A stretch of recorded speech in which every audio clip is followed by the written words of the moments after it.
Welcome back to the Orange Bloods Texas Football YouTube channel. I'm Ari Temkin. He is Geoff Ketchum, and this is Transfer Portal Talk, as we are breaking down the latest names and intrigue in the portal. And there's a lot to talk about because we spent some time talking about a Alabama outside linebacker and Drew Sanders, who's from the DFW area. Now let's talk about a kid that's from the Austin area and has been one of the best pass rushers in the Big 12. And when he hit the portal on Tuesday night, it was certainly a surprise to TCU, and that is Ochaun Mathis, the TCU outside linebacker who has just been an absolute beast in gobbling up sacks over the last couple of years especially. But, Ketch, I think you hit on this before when you and I were talking. This is a Gary Patterson special, Ochaun Mathis. Yeah, you're talking about a guy that when he comes out of Manor High School is listed in the Rivals database at 6'5", 230. But I saw pictures of him that TCU posted last summer when he arrived at TCU, and he was a skinny dude. Yep. And over the course of the last 3, 4, 5 years, he was in the class of 2018. So he's got 2 years of eligibility left. He's obviously been a player both in 2020 and 2021.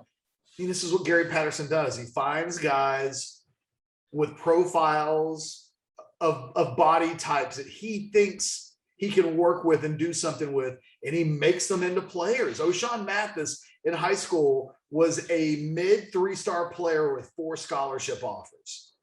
You're talking TCU, Oklahoma, Oklahoma State, and Tulsa. Wild that he only has 4, and they're essentially all in this little cluster, 3 Oklahoma schools, and the one in-state offer from TCU. Look, Gary Patterson to Texas hasn't officially been announced, but he's already working at Texas.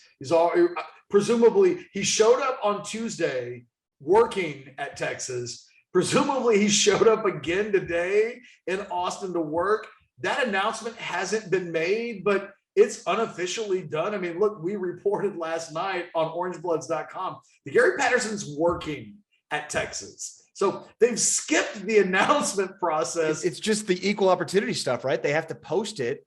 The job got posted officially on Sunday. I don't know if there's a certain amount of time they have to have it posted before they can make the announcement, but it just seems so ridiculous. It was interesting because I read the Fort Worth Star-Telegram article on his entering the portal, and they're already saying, like, immediately in Fort Worth, the feeling is that he enters the portal to follow Gary Patterson to Texas. He's from Manor, so he's basically from Austin. I mean, right. Manor kids, I'm sure, identify most as somebody who's known a lot of kids from Manor over the years. It's basically Austin. It's like Cedar Park. I mean, right. If someone asks where I'm from, I'm not like in New York City throwing up the CP. It's like, oh, I'm from the Austin area, kind of the same thing. So he's coming home. The coach that essentially has developed him into the player that he is. And let's be clear, this is a 2-time second-team All-Big 12 player. He didn't get to the quarterback a bunch last year, 4 sacks, but 9 the year before.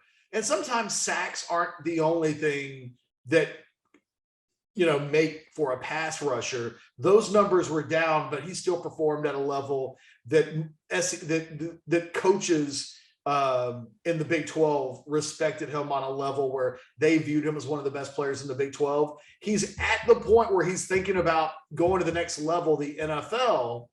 And the thought process is, at least from the article that I read in the Telegram, that he's looking to boost his profile. And, I'll be shocked if this isn't Texas. Now, maybe Oklahoma sneaks into this and it's a little bit like the Drew Sanders recruitment. And we're talking about, Oklahoma obviously was a school that offered him, but to me, there are no accidents in life. And for this kid to surprisingly enter the portal, the TCU people were expecting that he would return. It's a surprise that he's in the portal. He's one of their best players. We don't even officially know what Gary Patterson's role is going to be, but we know that he's going to be significantly influential in whatever it is, this assistant to the head coaching position. And, Ochaun Mathis shows up and he is probably the best player on the Texas defense. And he fills a means you're both whole because Ray Thornton is gone, but boy, there's a need that's as desperate as the hole there that needs to be filled. Mathis is a day one starter should he come to Texas. And, if you're wondering, is the Gary Patterson move a good one for Texas? I would argue if it leads to the transfer of Ochaun Mathis to Texas, that alone makes whatever Texas is paying for Gary Patterson's salary. Ochaun Mathis, in a weird way, pays for Gary Patterson's first year, because I would argue that a all Big 12 level pass rusher is worth $1 million.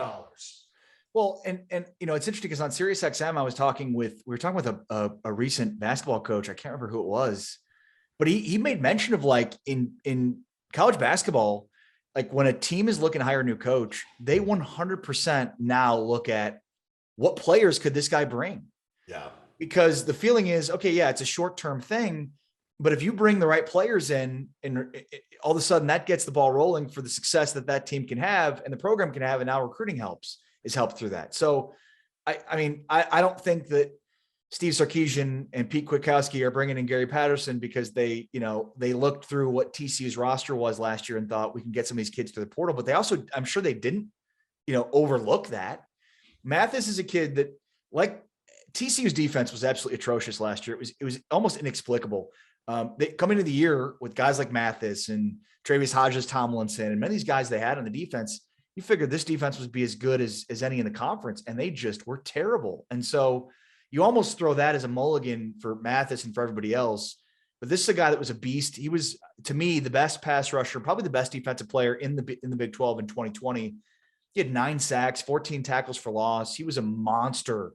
9 sacks in a short season. Yeah, exactly. That's not 9 in 13 games. Right. You know what I mean? Right. That was 9 on a 10-game schedule. And God, I don't even know how many games they played. I can't even remember if TCU had one canceled, but he was essentially a double-digit sack guy in 2020.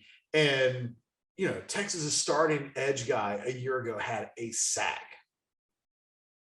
That's it. That's wild. So I think your point's well stated. Like, this is a guy that comes in, he immediately starts right away, has the familiarity with Gary Patterson. And, we saw Gary Patterson pull out, as you mentioned, some really surprise defensive linemen. Look at LJ Collier becoming a first-round pick. They had another defensive tackle that became a first-round pick. I'm forgetting the end. Yeah. That was a running back in high school from the North End area. Yes. And was an All-American defensive end and was a first-round pick from the Colts. Yes. I can't remember who that guy is, mainly because it feels like TCU has like 3 of those guys. Right. Collier, that guy, and now Mathis. And look, I think Mathis has the 2 years of eligibility, but I think the goal for him is he wants to play 1 more year and then go to the league. Yeah. But he does have the value of, Ovio Gofu came to Texas with 3 years of eligibility remaining. His thought process was, I'm coming to Texas for a year and then I'm leaving. I think it's way more likely that Ochaun Mathis would be the guy that would fit that kind of profile, but he does have 2 years. And if for any reason he would need to come back, he has that ability. And, that is a value that could potentially be worth it. Look, his weight in gold is the ability to play 12 or 13 games for you next year and be a double-digit sack guy. Let me just throw one more thing out there. Since we're talking about Ben Banigou, by the way, that's the guy we're thinking of. Who's that? Ben Banigou. That's not even the guy that I'm thinking of. It's not. That's another one though. No, it'll be after this video because I can't sit here and Google it while I'm talking. That's what I'm trying to do. And I thought it was Ben Banigou. I'm going to be so mad when I think of it later. He's literally the best. Blacklock. Blacklock. Nope. Another one. Yes. This is going back a few years. This isn't. But this is a good example of the Gary Patterson specials. I'm so mad that Mr. Remember all of the names in recruiting can't quite remember this particular one. The guy was only an All-American and a first-round draft pick. Nevertheless, I wanted to say one more thing. Quentin Johnston. That's a guy, Texas we're going to have a video here on the channel today about Texas going after Oklahoma's, star-studded freshman All-American, basically, Mario Williams from a year ago. If they don't get him, keep an eye on Quentin Johnston. He's another guy that hasn't quite ever taken off at TCU the way that, I talk about a guy who's a borderline 5-star talent. He chose Patterson over Texas. That was a TCU head-to-head victory over Texas. And Texas is looking for an outside receiver to start opposite Xavier Worthy. If you were to ask me to pick a guy who body type and skill type you'd want to have on I'm just throwing it out there that while we're specifically talking about Ochaun Mathis right now, it'll be interesting if in a couple of weeks from now, post-spring, whatever, if the rumors that focused, Johnston had him last season. He was a guy that was rumored to be headed to the portal. It never quite happened. It will be fascinating if Texas is able to improve itself in part because of Gary. Is he in the portal? No. Okay. I'm planting the seed in advance that could be a situation to watch. You got Kansas State fans mad at you because of playing the I'm rumor mongering is what I'm doing, Ari. I'm just flat out rumor mongering. I love Quentin Johnston. By the way, Jerry Hughes, is that the guy you're talking about? Yes. Jerry Hughes. That's going way back. That's going way back. But Jerry Hughes was a high school running back. Wow. That I didn't realize that. Gary Patterson looked at and was like, I think you're going to be a pass rusher. And the guy was like a 1,500-yard running back in high school. Wow. They that's what Gary Patterson does. It's the thing about Gary Patterson that I think is his biggest strength is as a talent evaluator, he sees things in guys that other people don't. It's the thing that made his entire career is taking the Jerry Hugheses of the world and just turning those guys into things and players that other people didn't see. And I don't know that that's exactly what Texas is going to do with Gary Patterson, is let him use his superpower. But his superpower is finding guys like Ochaun Mathis when almost nobody else thought the guy was worth only one in-state offer.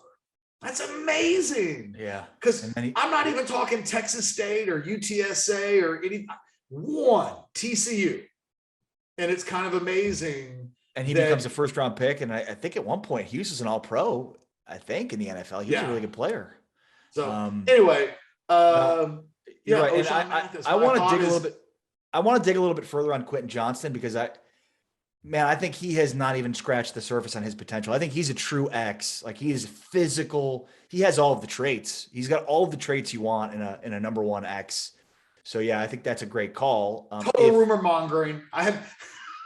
I'm only saying if you're Texas, because if you were to say a week ago, hey, you can steal anybody from the TCU roster to help improve the Texas roster, I think you would pick Mathis on the defensive side of the ball. Yes. And you would pick Johnson on the offensive side of the ball. Yes. Even with all due respect to Zach Evans going to Ole Miss and being one of the top guys in the portal, Johnston is the guy who, when you would look at the Texas offense and say, who would you pluck and say, this guy could help Texas the most?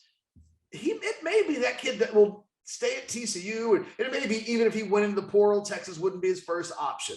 I'm just saying, if a week ago you had said Gary Patterson could steal any two guys that he wanted, Mathis would be one, yes, and Johnson would be the other. And now Mathis is in the portal, and there are already rumors that Texas could be the school that he ends up at. Well, hell, if that's the case, just for the record, I'm just saying out loud, if I would have said one a week ago, the next one would have been Johnston. And given that he chose TCU over Texas in recruiting, there are connections there. And there's no doubt about it, that guy would come in and be a day one starter on the outside opposite Xavier Worthy.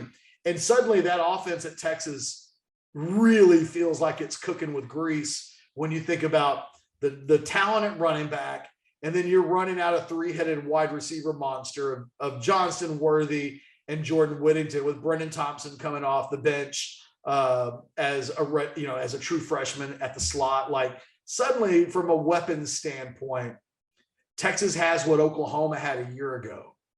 And, then it really does come about. Could a guy like Quinn Ewers, I know we've gone completely off topic now, but that's where TCU and the Gary Patterson leaving was going to have an impact on that roster, just like any head coaching change would. This would be the first time we would see how it might impact Texas by bringing, a guy that's speaking at the coaching convention in San Antonio, like, I think either today or maybe Monday. Like, I know he was on the list of speakers. He's a name guy. And that's kind of what you want that hire to be. You want it to mean big things. And the very first thing that Texas will be keeping an eye on is, can they get Ochaun Mathis to come in for an official visit? And if they can just pull that kid in, it's a total game changer for the Texas defense immediately. All right, that's a look at Ochaun Mathis, who is a slam dunk for Texas. If you missed our video on Drew Sanders, just click on it right here. For GK, I'm Ari Temkin. Make sure, if you have not yet, click the thumbs up, like the video, and subscribe to the channel. And we're going to be coming back talking about Quentin Johnston and then maybe the top wide receiver in the portal, and if there's any interest from Texas's vantage point. We'll get into that coming up. But for now, we are out. Peace.